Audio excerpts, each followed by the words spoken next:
में संजय शुक्ला विधायक के तौर पर चुने गए। उसके बाद में कोरोना काल आ गया। कोरोना काल में वो घर घर घूमे, वहाँ पर लोगों से मुलाकात की और संजय शुक्ला जी का यही मानना है, उनकी पूरी टीम का यही मानना है कि कोरोना काल ही एक ऐसी ताकत बनकर सामने आएगा जो जो मतदाता हैं उनका रुख मोड़ेगा और संजय शुक्ला विजय होंगे। संजय जी, आप इस वक्त छोटा बांगरदा में हैं, लगातार लोगों के बीच में जा रहे हैं, खाना भी आप जो है लोगों के बीच में ही खा रहे हैं, हम देख रहे हैं। आपकी ताकत आप क्या लगता है, क्योंकि ये विधायक का चुनाव तो नहीं है, तो मेयर का चुनाव है, इसमें आपको लगता है कि ऐसी कोई ताकत होनी चाहिए प्रत्याशी की जो मतदाता हैं उनके दिल में कोई चीज़ घर करे और वो आपके पक्ष में वोट डालें? ये सबसे बड़ी ताकत है मेरी माता पिता शहर में। 94 से मैं इस राजनीति में काम कर रहा हूँ। मेरा परिवार 40 साल से राजनीति के अंदर काम कर रहा है।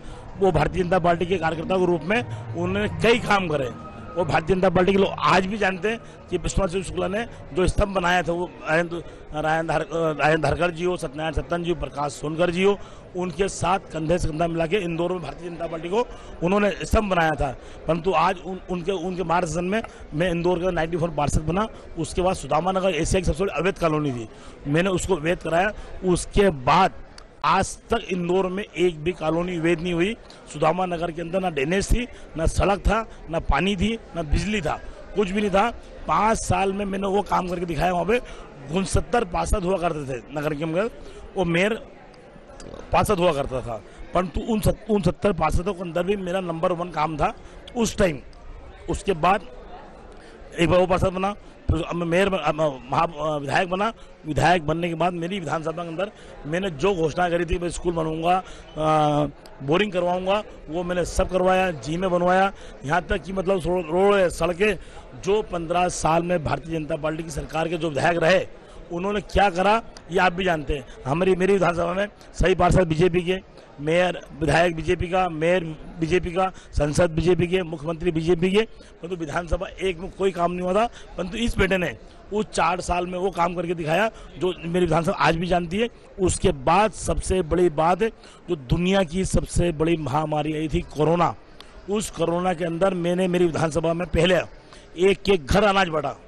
मैं नहीं बोल रहा हूँ, आप जाके मेरी विधानसभा में मेरे परिवार के लोगों से पूछिए जाके, उनको बोला संजय शुक्ला खुद अपने घर देने आया था, भले वो बीजेपी का हो या कांग्रेस का हो या कोई सी पार्टी का हो, मैंने एक लाइन से सबको बांटा। उसके बाद तो दूसरी कोरोना महामारी आई तो प्रदेश सरकार द्वारा जनता को मरने छोड़ दिया था, तो उसके बाद मैं मरने छोड़ दिया था, तो उसके लिए मैं लड़ा, हम कांग्रेस परिवार के लोग लड़े।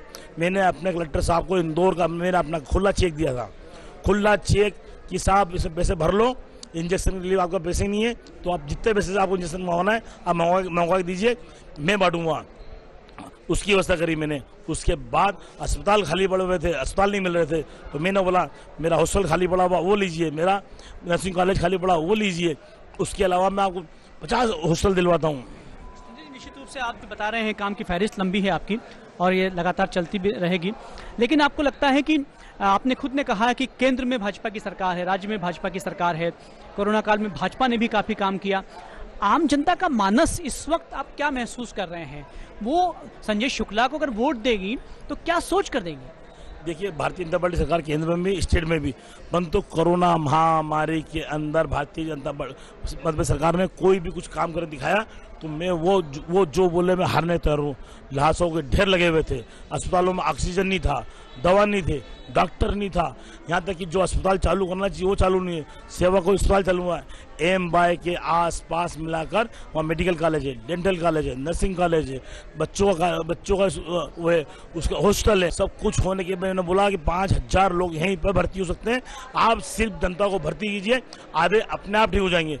2 ही भगवान थे, एक डॉक्टर एक ऊपर वाला, इन दोनों भगवान के आशीर्वाद चाहिए था उनको तो ठीक हो जाते, परंतु इनने कोई व्यवस्था नहीं करी। ये संजय शुक्ला रोड पर लड़ता रहा, कोई शमशानों में लड़ता रहा, अस्पतालों में गया, मैं अपने आप को मरने से नहीं डरा। ये इंदौर जनता जानती है, और मध्य प्रदेश के मुख्यमंत्री हो या कोई सा भी जनप्रतिनिधि हो, जैसा मैंने काम करा एक ने भी करा हो तो मैं अपना नाम अभी इसी वक्त वापस लेने तैयार हूँ और वो मेयर बन जाए।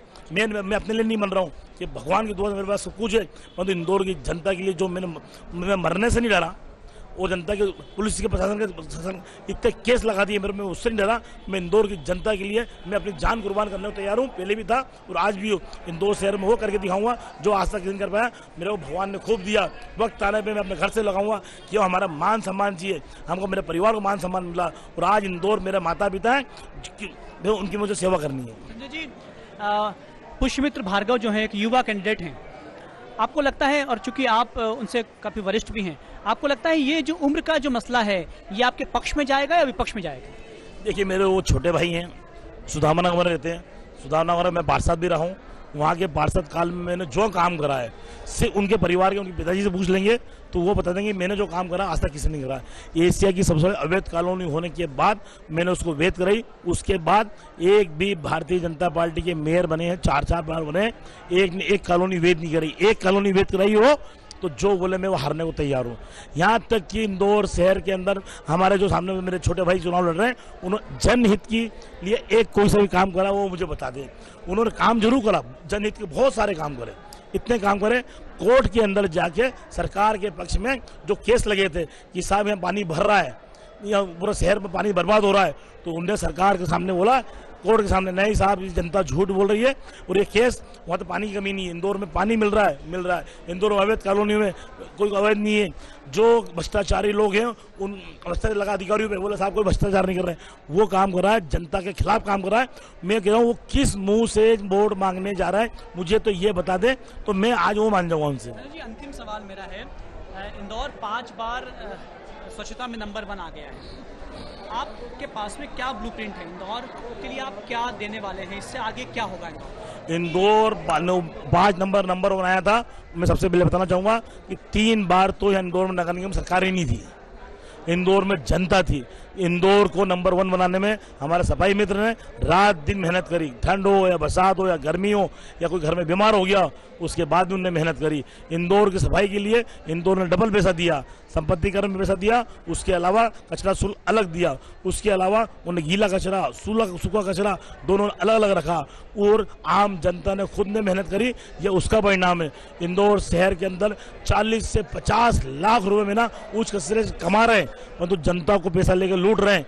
मैं आया तो कचरा शुल्क माफ करूंगा और जो कचरे से पैसा वहां इकट्ठा हो रहा है उससे मैं लोगों की व्यवस्था कराऊंगा। मैं संजय जी का जो उत्साह है, जिस ढंग से वो बोल रहे हैं, आप देख रहे हैं कि बहुत उत्साह से लबरेज हैं, और उसके पीछे कारण ये है कि कोरोना में जिस ढंग से उन्होंने काम किया, जो लगातार काम किया, वो उन्हें उत्साह दिखा रहे हैं, वो उन्हें ये आभास दिला रहे हैं कि जीत उन्हीं की होगी।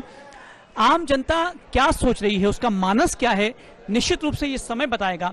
लेकिन इतना तय है कि प्रत्याशी लगातार मेहनत करता है, वो जनता के बीच में जाता है, वो गुहार करता है वोट की, लेकिन आम जनता क्या सोचकर वोट देती है ये निश्चित रूप से तभी पता लगता है जब मतपत्र पेटियों से मत बाहर निकलते हैं और परिणाम आता है। बहरहाल हमें इंतजार करना होगा उस परिणाम का। आप देखते रहिए साधना न्यूज़ मध्य प्रदेश।